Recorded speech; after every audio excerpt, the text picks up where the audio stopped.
하나님께로부터 난 자는 다 범죄하지 아니하는 줄을 우리가 아노라.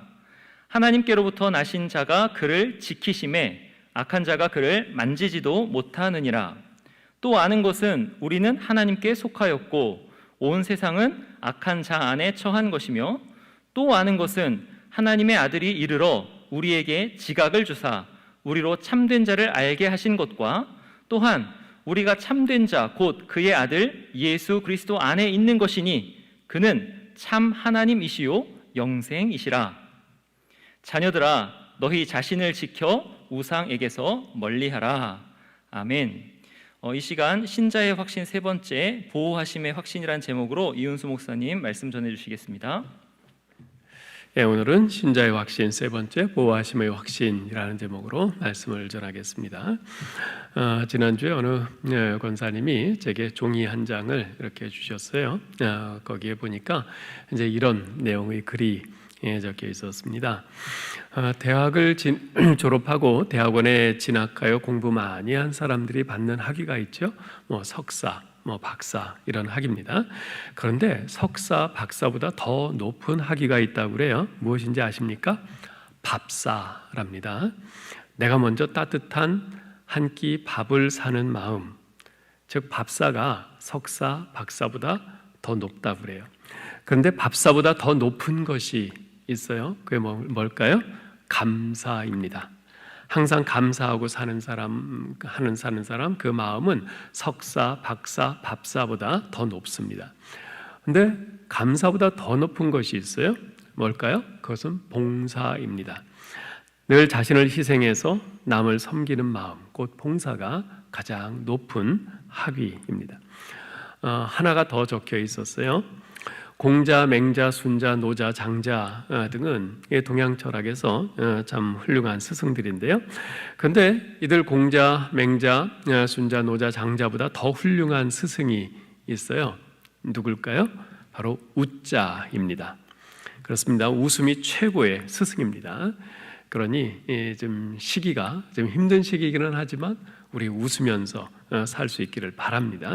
근데 우자보다 더 좋은 스승이 있어요. 누굴까요? 함께 먹자, 함께 살자입니다.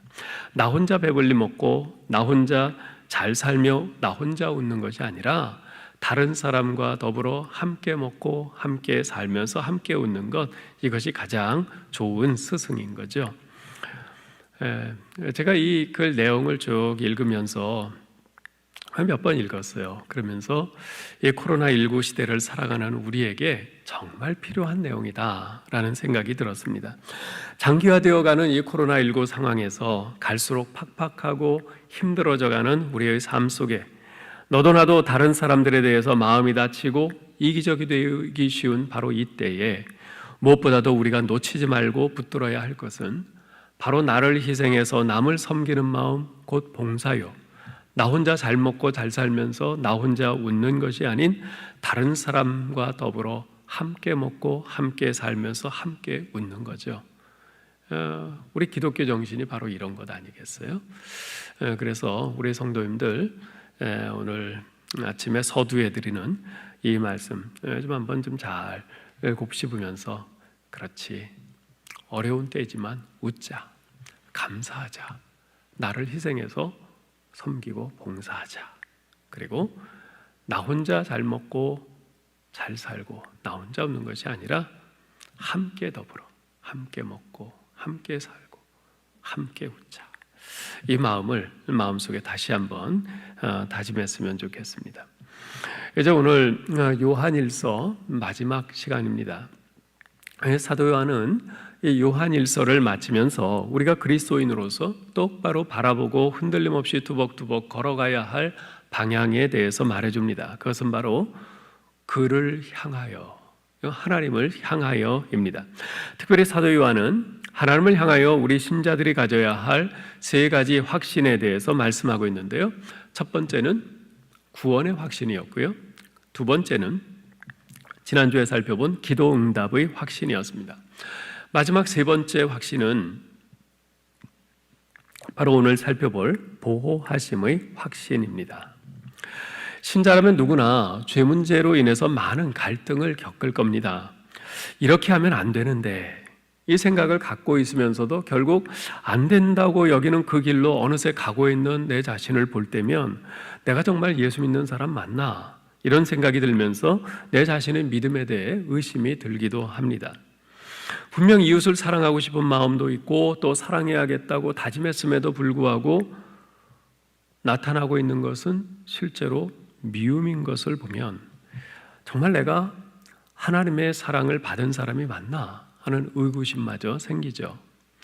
이런 우리에게 오늘 본문 18절 말씀은 우리를 더 크게 낙심시키는 말씀이 아닐 수 없습니다. 같이 한번 읽어볼까요? 하나님께로부터 난 자는 다 범죄하지 아니하는 줄을 우리가 아노라. 하나님께로부터 나신 자가 그를 지키심에 악한 자가 그를 만지지도 못하느니라. 어째서 이 말씀이 우리를 더 크게 낙심케 하는 말씀입니까? 왜냐하면 사도 요한은 하나님께로부터 난 자는 다 범죄하지 아니하는 줄을 우리가 안다 라고 말씀하고 있기 때문입니다. 즉 하나님께로부터 난 신자는, 구원받은 신자는 범죄하지 않는다는 뜻인데, 그렇다면 신자라고 하면서 여전히 범죄하는 우리는 결국 하나님으로부터 난 신자, 즉 구원받은 신자가 아니라는 그 결론에 도달하기 때문입니다. 그러니 얼마나 낙심이 돼요. 그렇지 않으세요? 자, 그러나 그것은 본문을 오해한 겁니다. 이 본문의 의미는 그런 것이 아닙니다. 하나님께로부터 난 자마다 범죄하지 않는다는 말씀은 두 가지 의미로 해석이 가능합니다. 첫째는 사망에 이르는 죄, 즉 예수 그리스도를 부인하고 믿음을 저버리는 죄를 범치 않는다는 의미입니다. 본문 바로 앞에 16절로 17절 우리가 지난주에 봤죠. 여기서 사망에 이르는 죄에 대해서 언급하고 있습니다. 이것을 볼 때 직접적으로 연결되는 그 문맥상 그렇게 해석하는 것이 가장 자연스럽습니다. 둘째는 하나님께로부터 난 자는 지속적이고 의도적으로 죄를 짓지 않는다는 해석입니다. 이렇게 해석할 수 있는 근거는 본문의 범죄하다라는 말에 사용된 헬라어 하마르타노가 현재형으로 쓰여서 지속적이고 의도적으로 죄를 짓는 것을 가리키기 때문에 그렇습니다. 이러한 사실은 이미 앞에 3장 6절에서도 언급된 바 있죠. 그 안에 거하는 자마다 범죄하지 아니하나니 범죄하는 자마다 그를 보지도 못하였고 그를 알지도 못하였느니라. 이 두 가지 해석을 말씀드렸는데요. 저는 이 두 가지 해석을 모두 같이 취하는 것이 좋다고 봅니다. 왜냐하면 사도 요한이 같은 요한일서 내에서 이 두 가지 내용을 모두 언급하고 있기 때문에 그렇습니다. 자, 그렇다면 하나님께로부터 난 자는 다 범죄하지 않는다는 말씀은 다음과 같은 의미로 해석할 수 있을 것입니다. 하나님께로부터 난 자는 결코 예수 그리스도를 부인하고 믿음을 저버리는 죄를 범치 않는다. 혹시 한때 시험에 들어 그럴 수는 있으나 또 이런저런 여러 가지 죄들을 지을 수도 있으나 지속적이고 의도적으로 그렇게 할 수는 없다라는 겁니다. 이해가 되시죠? 자, 그러면 하나님께로부터 난 자가 그와 같이 범죄하지 않을 수 있는 까닭은 무엇일까요? 그 이유는 예수 그리스도께서 그를 지키시기 때문입니다. 18절을 다시 한번 보세요. 하나님께로부터 난 자는 다 범죄하지 아니하는 줄을 우리가 아노라. 하나님께로부터 나신 자가 그를 지키심에 악한 자가 그를 만지지도 못하느니라. 여기서 하나님께로부터 나신 자는 예수 그리스도를 가리키고요, 악한 자는 사탄을 의미합니다. 사탄은 우리 신자들을 십자가의 은혜로부터 멀어지게 하기 위해서 온갖 유혹과 환난과 상황들을 총동원해서 신자들을 괴롭힙니다. 이런 사탄으로부터 예수 그리스도께서 우리 신자들을 지키십니다. 우리 안에 역사하시는 성령님께서 때로는 양심을 통해 우리를 경고하시고요, 때로는 말씀을 생각나게 하시고요, 때로는 기도하게 하시고요, 때로는 신비한 능력으로 역사하심으로써 우리를 보호하십니다. 그래서 신자는 결코 믿음을 저버리고 예수 그리스도를 부인하고 떠나는 사망에 이르는 죄를 범할 수 없게 되는 것이죠. 특별히 사도 요한은 하나님께로부터 나신 자가 그를 지키심에 악한 자가 그를 만지지도 못하느니라 라고 말씀합니다. 악한 자가 그를 만지지도 못한다. 이 말씀은요, 하나님께서는 사탄이 우리 신자들을 건드리고 시험하고 괴롭히는 것을 어느 정도까지는 허용하시지만 구원 문제만큼은 사탄이 손도 대지 못하도록 견고하게 지키신다는 뜻입니다. 우리는 그 좋은 예를 욥에게서 찾아볼 수 있습니다. 사탄은 욥을 거꾸로 뜨리고 싶었어요. 그렇지만 하나님께서 욥을 그의 집과 또 그의 모든 소유물들을 울타리로 둘러서 지켜주셨기 때문에 그렇게 할 수가 없었습니다. 그래서 사탄이 하나님께 다음과 같은 말로 도전하죠. 욥이 어찌 까닭없이 하나님을 경외하리이까? 주께서 그와 그의 집과 그의 모든 소유물을 울타리로 두르심 때문이 아니니까? 주께서 그의 손으로 하는 바를 복되게 하사 그의 소유물이 땅에 넘치게 하셨음이니이다. 이제 주의 손을 펴서 그의 모든 소유물을 치소서. 그리하시면 틀림없이 주를 향하여 욕하지 않겠나이까? 그래서 하나님께서는 욥을 두르고 있는 울타리를 조금 낮추셨어요. 사탄이 욥의 모든 소유물을 쳐서 다 강탈당하게 하셨죠. 심지어 10명의 자녀들의 생명까지 치는 것까지 하나님께서 허용하셨어요. 그러므로서 사탄이 욥을 공격할 수 있게 하셨습니다. 그러나 욥은 하나님을 저주하거나 하나님께 등 돌리지 않았어요. 오히려 내가 모태에서 알몸으로 나왔사온즉 또한 알몸이 그리로 돌아가올지라. 주신 이도 여호와시오 거두신 이도 여호와시오니 여호와의 이름이 찬송을 받으실지니이다 라고 하면서 하나님을 찬양했습니다. 물론 계속되는 그 친구들의 비난과 정죄에 잠시 흔들리기도 했습니다. 그러나 욥은 끝까지 하나님을 향한 믿음에서 떠나지 않았습니다. 아니, 떠날 수가 없었어요. 왜요? 하나님께서 욥을 두르고 있는 울타리를 완전히 거두지 않으셨기 때문입니다. 하나님께서는 사탄이 그의 종 욥을 어느 정도 그리고 얼마 동안 공격하도록 허용하기는 하셨지만 그 가운데서도 욥을 계속해서 사탄의 손아귀로부터 지켜주셨습니다. 그랬기에 욥은 그 모진 시험 속에서도 하나님을 향한 믿음을 끝까지 지킬 수 있었던 거죠. 이처럼 하나님께서 그리고 예수 그리스도께서 당신의 자녀들을 견고히 지키시고 보호하십니다. 사도 베드로도 같은 맥락에서 이런 말을 합니다. 베드로전서 1장 5절인데요. 같이 읽어보죠. 너희는 말세에 나타내기로 예비하신 구원을 얻기 위하여 믿음으로 말미암아 하나님의 능력으로 보호하심을 받았느니라. 우리가 구원의 완성에 이르기까지 하나님께서 당신의 능력으로 친히 우리를 보호하시고 지키신다는 뜻입니다. 사도 바울은 이 말씀을 좀 더 풀어서 이렇게 말한 바 있습니다. 빌립보서 1장 6절 읽겠습니다. 너희 안에서 착한 일을 시작하신 이가 그리스도 예수의 날까지 이루실 줄을 우리는 확신하노라. 우리 안에 구원의 역사를 시작하신 하나님께서 끝까지 우리를 보호하셔서 우리의 구원을 완성하실 것이라는 말입니다. 여러분, 이 말씀을 믿으십니까? 하나님의 보호하심을 믿으십니까? 이런 하나님의 보호하심은요, 우리의 매일매일의 삶 속에서 구체적으로 시행되고 있습니다. 사실 이 땅에서 살아가고 있는 우리의 매일의 삶이라고 하는 것은요, 우리가 직면하고 있는 모든 상황을 이용해서 어떻게 해서든지 우리를 넘어뜨리고 하나님으로부터 멀어지게 하려는 사탄의 공격과 그런 사탄의 공격으로부터 우리를 견고히 지키시려는 하나님 사이의 치열한 전투라고 할 수 있습니다. 물론 사탄은 하나님께 게임이 안 되죠. 전혀 게임이 안 돼요. 그렇지만 사탄은 결코 포기하지 않고 계속해서 달려듭니다. 그래서 우리의 믿음을 흔들어 약화시키고 우리의 인격을 만신창이로 만들고 우리의 소망을 무너뜨리려고 합니다. 그러나 하나님께서는 그러한 사탄의 공격으로부터 우리를 끝까지 보호하시겠다고 약속하십니다. 우리의 믿음과 인격과 소망이 망가지고 무너지지 않도록 우리를 견고히 지키시겠다고 약속하십니다. 여러분 가장 사랑하는 시편이 뭐예요? 시편 150편 가운데서 여러분이 가장 사랑하는 시편, 아마 시편 23편 많은 분들이 이야기하실 거예요. 저도 그래요. 다윗 쓴 시편이죠. 우리가 참 사랑하고 많이 즐겨 이제 암송하고 하는 그런 시편인데요. 거기 23편 3절 4절에 보면 다윗은 이렇게 고백을 합니다. 내 영혼을 소생시키시고 자기 이름을 위하여 의의 길로 인도하시는도다. 내가 사망의 음침한 골짜기로 다닐지라도 해를 두려워하지 않을 것은 주께서 나와 함께 하심이라. 주의 지팡이와 막대기가 나를 안위하시나이다. 하나님께서 우리를 지키시고 보호하시되 우리 영혼을 우리 날마다 우리 앞에 밀어닥치는 그 모든 어려움과 그 고난 속에서 우리 영혼을 계속 소생시키시고, 이 말은 우리가 우리 눈앞의 상황을 보면서 하루 죽었다가 또다시 살아나고 또다시 죽었다가 또다시 살아나고 이러는, 우리가 계속 그걸 경험하잖아요. 자기 이름을 위하여 의의 길로 인도하시는도다. 우리가 악에게 무너져 버리지 아니하도록, 우리가 이런 어려운 가운데서도 끝까지 의의 길을 갈 수 있도록 하나님께서 우리를 붙드시고 보호하신다는 거예요.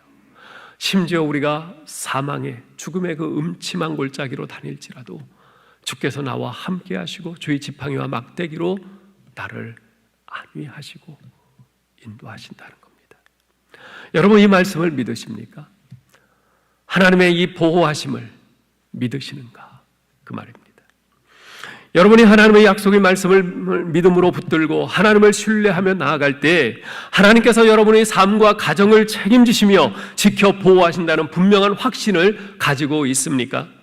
여러분의 학업과 하는 일이 잘 진척이 되지 않고 막혀서 답답할 때 누구든지 지혜가 부족하거든 모든 사람에게 후히 주시고 꾸짖지 아니하시는 하나님께 구하라 그리하면 주시리라 하시는 이 야고보서 1장 말씀대로 하나님께서 필요한 지혜를 주셔서 여러분의 학업과 여러분 하는 모든 일에 돌파구를 마련해 주실 것이라는 그 확신을 가지고 계십니까? 여러분의 진로를 결정함에 있어서 연봉과 포지션을 보고 결정하는 것이 아니라 주님의 나라와 그의 의를 구하면서 결정할 때 주님께서 여러분을 최선의 길로 인도하신다는 것을, 그 확신을 가지고 계시는가? 만약 하나님께서 원하시면 여러분을 현대의학이 못 고치는 그 불치의 병에서도 능히 일으키실 수 있음을, 여러분을 고쳐주실 수 있음을 분명 확신하고 있습니까? 여러분이 잘 아시는 우리 한국의 기독교 기업 이랜드의 박성수 회장이 나는 정직한 자의 형통을 믿는다라는 책을 썼습니다. 그 책에서 이런 말을 해요. 정직하면 매번 손해를 본다. 그러나 정직하면 결정적인 순간에 승리한다. 그렇습니다. 이 세상은 믿음으로 정직하게 살려는 우리 신자들을 보호해 주지 않습니다. 오히려 더 손해를 볼 것입니다. 그러나 하나님께서 지키십니다. 하나님께서 당신의 자녀들을 보호하십니다. 어떻게든 하나님을 믿고 하나님을 바라보고 하나님의 말씀을 따라 순종하며 살려고 하는 당신의 백성들을 하나님께서 지키시고 그 권능의 손으로 보호하십니다.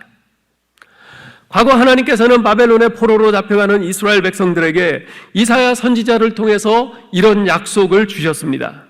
이사야서 43장 1절로 4절입니다. 내가 너를 속량하였으니 두려워하지 말라.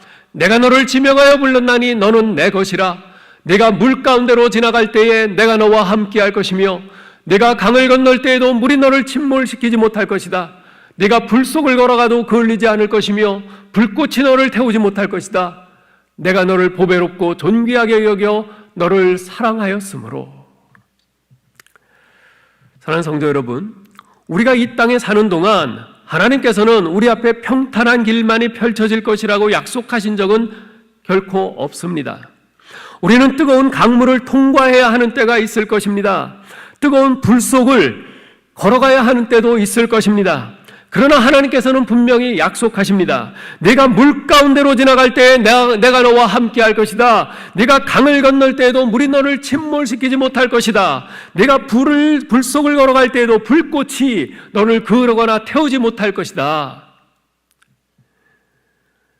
이것이 하나님의 약속입니다. 이것이 예수 그리스도를 믿는 우리 신자들이 가지고 있는 하나님의 보호하심에 대한 확신입니다. 사도 요한은 이러한 하나님의 보호하심을 어떻게 확신하고 있습니까? 오늘 보면 19절, 20절을 보세요. 같이 한번 읽죠. 또 아는 것은 우리는 하나님께 속하고 온 세상은 악한 자에게 처한 것이며 또 아는 것은 하나님의 아들이 이르러 우리에게 지각을 주사 우리로 참된 자를 알게 하신 것과 또한 우리가 참된 자 곧 그의 아들 예수 그리스도 안에 있는 것이니 그는 참 하나님이시요 영생이시라. 여러분, 하나님의 보호하심은요, 하나님의 보호하심에 대한 확신은 다른 데서 오지 않습니다. 우리가 아노라 라고 하는 하나님의 말씀에 대한 지식에서 옵니다. 즉 하나님의 말씀을 알 때 거기에서 하나님이 나를 보호하신다는 확신이 생기는 것입니다. 자, 그러면 구체적으로 그 지식의 내용은 무엇입니까? 무엇을 아는 겁니까? 첫째로 우리가 하나님께 속하였음을 아는 것입니다. 하나님께 속하였다는 것은 우리가 예수 그리스도께서 하나님의 아들이심을 믿는다는 뜻입니다. 앞에 4장에서 그 말씀을 했죠. 그리고 그 믿음으로 우리가 하나님의 자녀가 되었다는 뜻입니다. 따라서 우리는 예수 그리스도가 하나님의 아들이심을 믿고 하나님의 자녀가 되었으니 하나님께서 당연히 자녀인 우리를 보호하신다는 거죠. 하나님의 자녀인 우리는 하나님 아버지의 보호하심을 당연히 받는다는 것입니다. 우리가 하나님께 속하였음을 알 때 이 하나님이 나를 보호하신다는 확신을 가질 수 있는 거죠. 둘째로 우리가 참된 자 곧 하나님을 알고 있으며 또한 우리가 그분의 아들 예수 그리스도 안에 있음을 아는 것입니다. 사도 요한은 요한복음 17장 3절에서 이렇게 말합니다. 영생은 곧 유일하신 참 하나님과 그가 보내신 자 예수 그리스도를 아는 것이니이다. 예, 영생은 유일하신 참 하나님과 그가 보내신 자 예수 그리스도를 아는 것이라고 했습니다. 따라서 우리가 참된 분, 곧 하나님을 알고 있고 그분의 아들 예수 그리스도 안에 있다는 것은 곧 우리가 영생을 소유한 하나님의 자녀라는 뜻입니다. 그래서 당연히 하나님 아버지의 보호하심을 받는다는 거죠.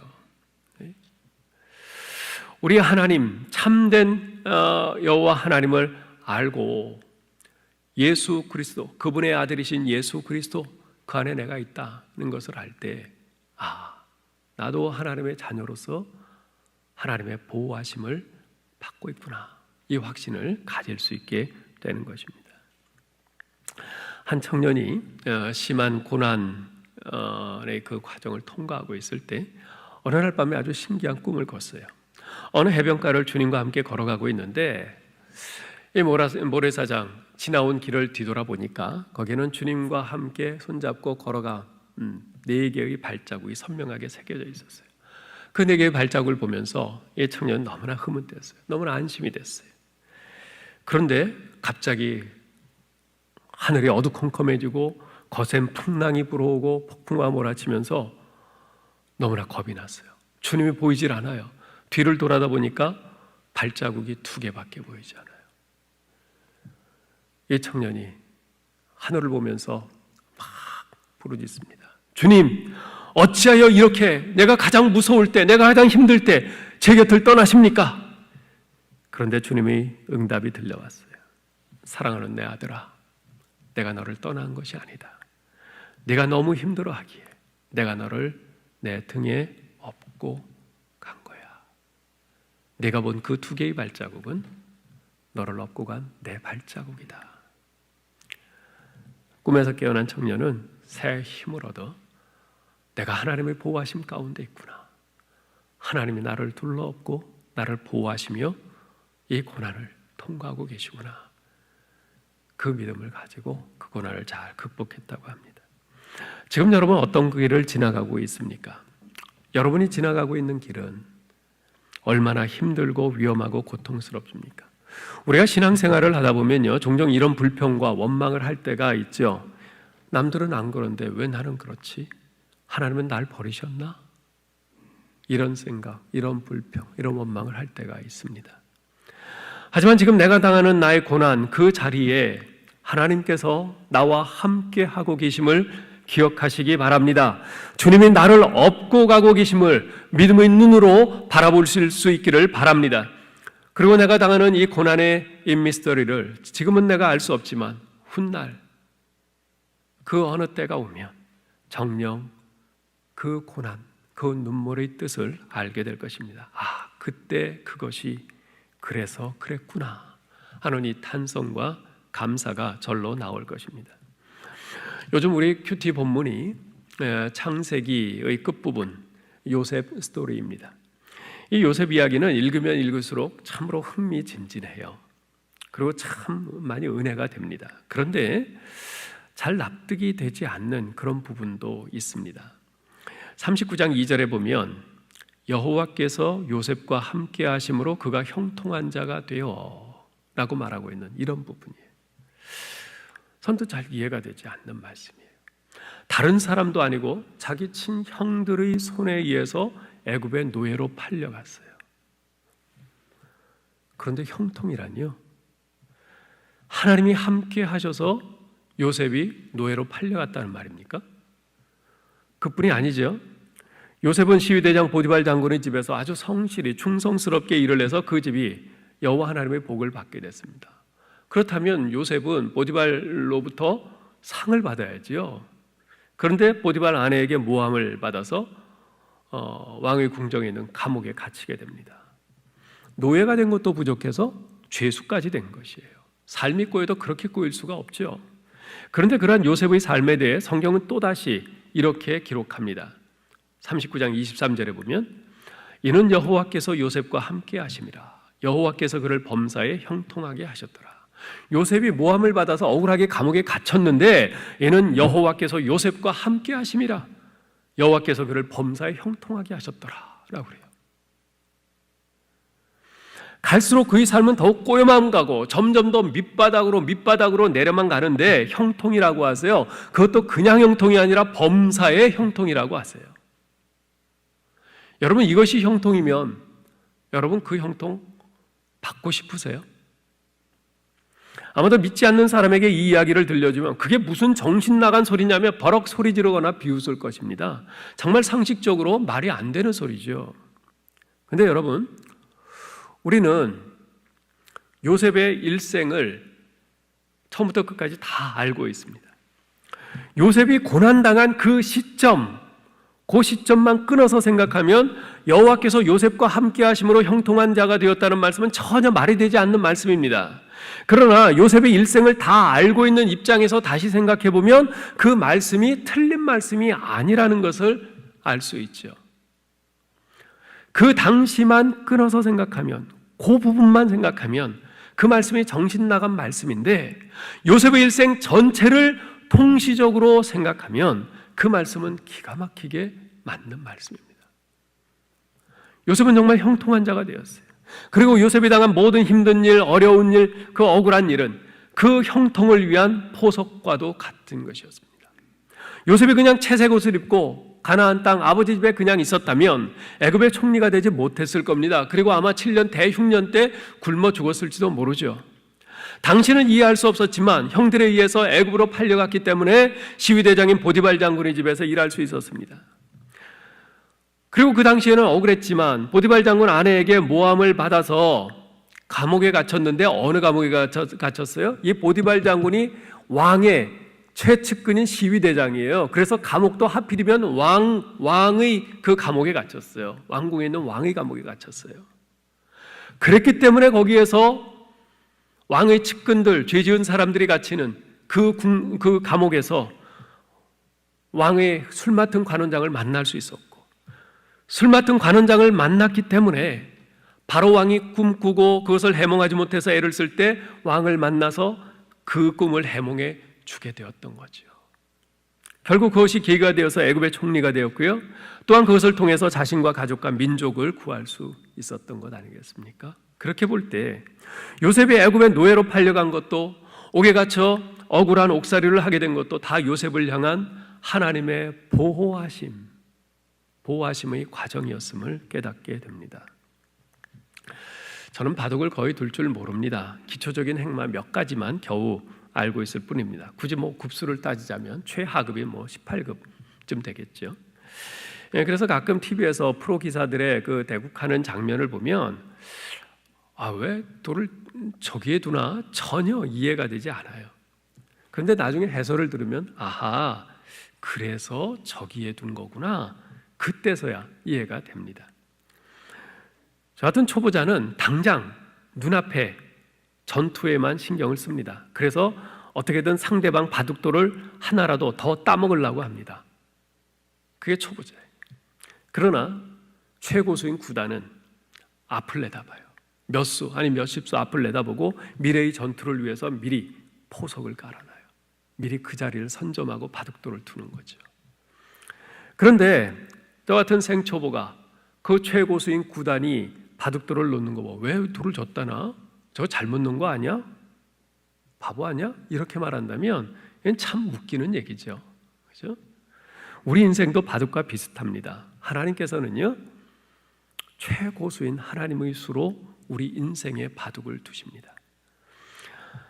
1단도 못 되는 급도 저 하위급인 우리가 10단 최고수이신 하나님의 행마를 이해한다고 하는 것은 원칙적으로 불가능합니다. 여러분, 우린 이해 못해요. 그렇기 때문에 이해하려고 말고 믿어야 합니다. 믿음을 가지고 잠잠히 지켜보아야 합니다. 그것이 맞는 것이고 그것이 우리가 할 수 있는 최선입니다. 요셉은 하나님을 믿었습니다. 이해할 수는 없었지만 믿을 수는 있었어요. 나중에 형들을 만났을 때 형들이 요셉을 보고 두려워할 때 요셉이 이런 말을 합니다. 나는 당신들의 아우 요셉이니 당신들이 애굽의 판자라. 당신들이 나를 이곳에 팔았다고 해서 근심하지 마소서, 한탄하지 마소서. 하나님이 생명을 구원하시려고 나를 당신들보다 먼저 보내셨나이다. 요셉이 그와 같은 깨달음과 믿음을 언제부터 갖게 되었는지는 잘 모르겠습니다. 그러나 한 가지 분명한 것은 하나님께서 그와 함께 하시고 그를 보호하심으로 그가 그토록 모든 세월들을 견딜 수 있었고 그 과정에서 그러한 깨달음과 믿음을 갖게 되었으며 마침내 그와 같은 고백을 할 수 있게 된 것이지요. 예. 여러분 한번 생각해 보세요.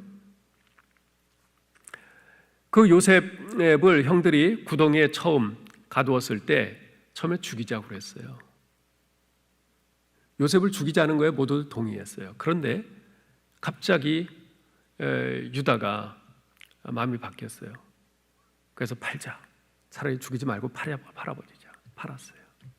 보디발 장군의 집에 가서 억울하게 모함을 당했어요. 근데 그 모함이 어떤 모함이었어요? 보디발 장군의 와이프를 강간하려고 했다는 모함이에요. 그 정도 되면 그 자리에서 당장 목이 댕강 달아나는 겁니다. 날아가는 거예요. 그런데 이상하게 보디발 장군은 그를 죽이지 않았어요. 죽이지 않고 그냥 감옥에 그냥 가두어 두었어요. 그것도 이상하지 않아요? 자기가 절대 권력을 가진 사람인데 자기 와이프를 노예가 강간하려고 했다. 그럼 그 자리에서 그냥 능지처참이죠. 근데 죽이지 않고 감옥에 가둬요. 네? 그것도 이상해요. 이런 거 하나하나가 정말 그 고난의 터널 속에서 그를 보호하시고 지키시는 우리 하나님의 손길이었던 거죠. 그런 모든 과정 속에서 마침내 이 요셉은 이런 깨달음과 믿음을 갖고 이런 고백을 할 수 있게 된 거죠. 여러분, 우리도 마찬가지입니다. 살다 보면 도저히 이해할 수 없는 일들이 일어납니다. 그 당시 그 단편, 그 시점, 그것만 보면 하나님이 안 계신 것 같아요. 하나님이 무능하신 것 같고 하나님이 나를 버리신 것도 같아요. 그런데 그렇지 않습니다. 하나님은 언제나 계십니다. 나와 함께 하십니다. 내가 보지 못하는 하나님의 전능하신 손길로 나를 보호하시며 인도하십니다. 내가 알지 못하는 그 고수의 수가 있는 것이에요. 우리는 그것을 믿는 겁니다. 우리 하나님의 그 수를 믿고 우리의 이 고난을 언제든지 역전시킬 수 있는 하나님의 전능하심과 그 무궁하신 지혜, 하나님의 선하심을 믿는 것입니다. 그것을 믿고 현재의 어려움과 고난을 잘 감당해 나갈 수 있기를 바랍니다. 자, 그래서 사도 요한은 마지막 21절에서 이렇게 말합니다. 자녀들아, 너희 자신을 지켜 우상에게서 멀리하라. 이 말로 서신을 끝맺는 것이 너무나도 갑작스럽게만 느껴집니다. 도무지 이 앞에 이제까지 하나님의 보호하심의 그 확신을 가져라. 그 앞에서는 기도 응답의 확신을 가져라. 그 앞에서는 그 거듭남의 확신을 가져라. 이런 말을 하다가 갑자기 너희 자신을 지켜 우상에게서 멀리하라. 이 말씀이 너무 느닷없게만 느껴집니다. 여기서 우상은요, 우리가 일반적으로 생각하는 우상들, 즉 하나님의 대체물로서 우리 마음 안에서 하나님 자리를 차지하고 있는 그 무엇, 그런 우상들을 말하는 것이 아닙니다. 요한일서의 시대적인 배경과 그 문맥을 살펴볼 때 이제까지 사도 요한이 경계해온 영지주의 이단과 거짓 선생들, 그리고 그들의 가르침들을 우상이란 말로 표현한 것입니다. 근데 왜 마지막에 이런 말을 한 것일까요? 사도 요한은 앞서 말하기를 예수 믿는 우리 신자들은 하나님께 속한 자로서 참 하나님을 아는 지식을 가지고 있는 자며 예수 그리스도 안에 있는 자라고 했습니다. 그러니 더 이상 영주주의 이단과 거짓 선생들의 이런 가르침에 미혹되지 말라는 것입니다. 그러한 거짓 가르침들을 멀리해서 너희 믿음을 지키라는 것입니다. 오직 예수 그리스도의 진리 안에 거하라는 것입니다. 그리하여 하나님의 보호하심의 그 날개 아래 머물라는 것입니다. 그렇습니다. 우리 하나님의 보호하심을 받는 하나님의 자녀들이 해야 할 일은 계속해서 예수 그리스도의 진리 말씀을 가까이 하면서 그 말씀 가운데 거하는 것입니다. 그러할 때 우리는 하나님을 향한 우리의 믿음을 흔들고 무너뜨리려는 이 거칠고 힘든 세상에서 우리를 지키시는 하나님의 보호하심을 확신하며 더욱 온전한 믿음의 자리로 나아갈 수 있는 것입니다. 바로 이 말씀을 하는 것이지요. 이제 말씀을 맺겠습니다. 지난 월요일은 우리 아이가 결혼한 지 꼭 1년이 되는 날이었습니다. 그래서 지난 월요일에 저희가 부모님 댁에 이렇게 다녀오면서 1년 전 아이가 결혼하던 그 참으로 감개가 무량했던 그날을 다시 한번 이야기하고 나누었습니다. 사실 우리 아이는 어려서부터 대학에 들어갈 때까지 많이 아팠습니다. 학교에 잘 적응하지도 못했고 공부도 잘 못했어요. 계속 약을 먹어야 했고 그것도 아주 독한 약을 계속 먹어야 됐고 그래서 그것이 늘 우리의 기도 제목이었습니다. 오죽했으면 제 아내의 소원이 애가 고등학교만 무사히 졸업했으면 좋겠다. 아무 대학이라도 하다못해 그 지역에 있는 초급 대학인 그 커뮤니티 칼리지라도 들어갔으면 좋겠다. 그것이 아내의 소원이었어요. 아내와 저는 매일 새벽마다 아이를 위해서 하나님의 은혜를 구하면서 간구했습니다. 특히 아내가 눈물로 많이 기도했어요. 하나님께서 저희의 기도를 들으시고 은혜를 베풀어 주셨습니다. 차츰 아이의 병세가 호전되기 시작하더니 학업도 잘 감당하게 되었고 그 결과 대학도 잘 들어갔어요. 그리고 대학 졸업 후에 좋은 회사에도 취직해서 열심히 일을 하고 또 대학 다니는 동안 좋은 믿음의 자매를 만나서 결혼도 하게 됐죠. 이런 생각들이 막 이렇게 스쳐 지나갔어요. 작년 그 결혼식장에서도 그랬어요. 아이 결혼하는 모습을 지켜보면서 계속 이제까지 지나온 20몇 년 동안의 우리 아이 모습이 쭉 지나갔어요. 그러면서 저도 모르게 눈물이 막 흘렀어요. 생각해보면 모든 것이 하나님의 은혜임을 고백하지 않을 수가 없습니다. 단 하루도 눈물의 기도 없이는 지나가지 않았던 수많은 날들, 너무나 낙심되고 답답해서 정말 어쩔 줄을 몰라 하던 때가 그런 날들이 수도 없이 많았는데 그럼에도 불구하고 그 많은 날들을 버틸 수 있었던 것은 모두 하나님의 은혜였습니다. 부모인 우리가 아이를 생각하는 것보다도 훨씬 더 우리 아이를 생각하시는 하나님 아버지, 부모인 우리가 아이를 사랑하고 보호하는 것보다도 훨씬 더 큰 사랑으로 보호하시는 우리 하나님 아버지, 부모인 우리가 우리 아이의 그 앞길을 정말 어떻게 이끌어줄까 생각하던 것보다도 훨씬 더 완전하게 선하게 인도해 주신 우리 하나님 아버지, 그 하나님의 은혜 때문이었습니다. 사랑하는 성도 여러분, 자녀된 우리를 사랑으로 돌보시고 인도하시는 하나님의 은혜가 지금 여러분과 함께 하고 있음을 믿으시기 바랍니다. 비록 내 눈에 보이는 것은 답답하고 안타깝고 난감한 상황일지라도 나는 그것밖에는 보지 못하지만 내 인생의 바둑판에 돌을 놓으시는 하나님의 수는 훨씬 높고 훨씬 선하시고 완전하심을 믿으실 수 있기를 바랍니다. 사도 바울의 확신에 찬 고백을 들으시기 바랍니다. 만일 하나님이 우리를 위하시면 누가 우리를 대적하리요? 그러나 이 모든 일에 우리를 사랑하시는 이로 말미암아 우리가 넉넉히 이기느니라.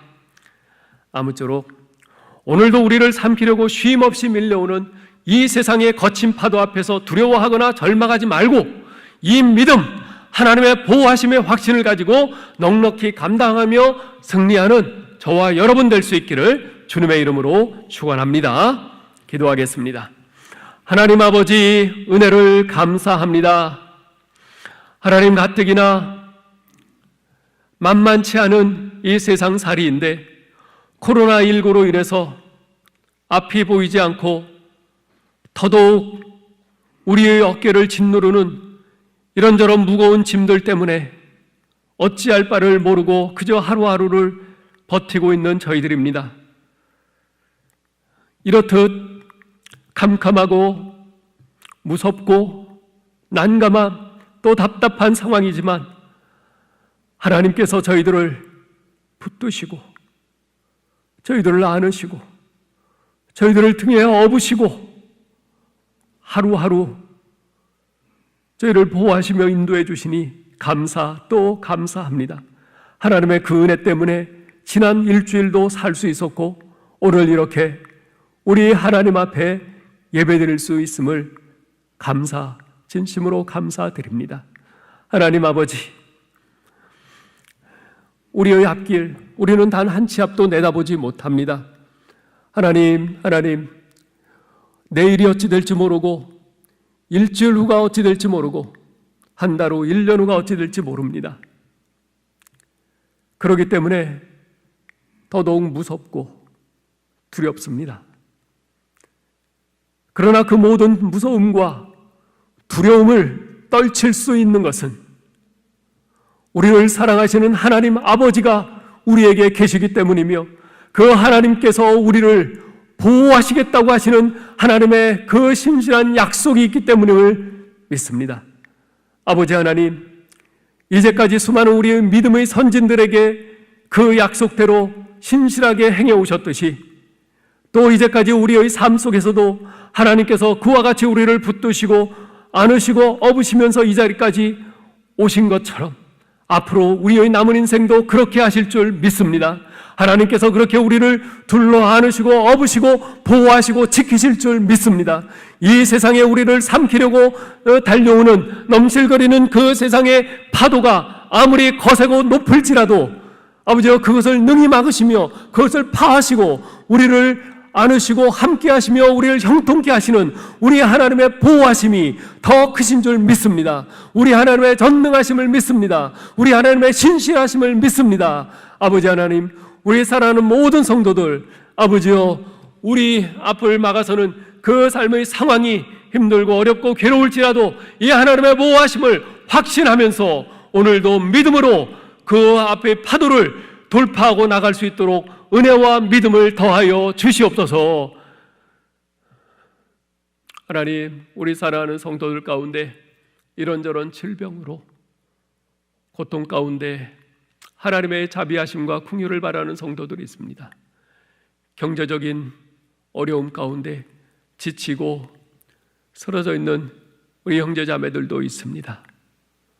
주님, 앞이 보이지 않아서 무엇을 어떻게 행해야 할지 몰라서 암담한 현실 속에서 덜부러져 있는 우리 믿음의 식구들도 있습니다. 하나님 긍휼히 여겨 주옵소서. 불쌍히 여겨 주옵소서. 우리 하나님 아버지를 보게 하여 주시옵소서. 믿음의 눈을 들어 우리 하나님 아버지를 바라보게 하여 주옵소서. 십자가에서 내 대신 죽으시고 그 모든 화살, 내가 맞아야 될 그 화살을 대신 몸으로 맞으시고 우리를 지켜주신 우리 주 예수 그리스도를 믿음으로 보게 하여 주시옵소서. 우리 주님께서 지금도 나와 함께 하시며 나를 보호하고 계심을 믿게 하여 주시옵소서. 하나님 아버지, 우리 모든 성도들 하나님의 보호하심에 대한 이 확신을 가지고 우리가 진리의 말씀 가운데로 올바로 걸어가게 하여 주시옵소서.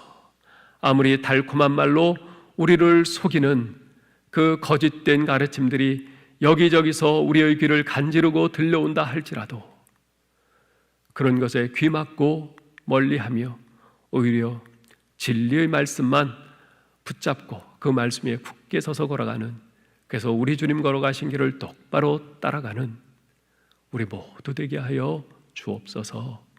예수 그리스도의 이름으로 기도하옵나이다. 아멘.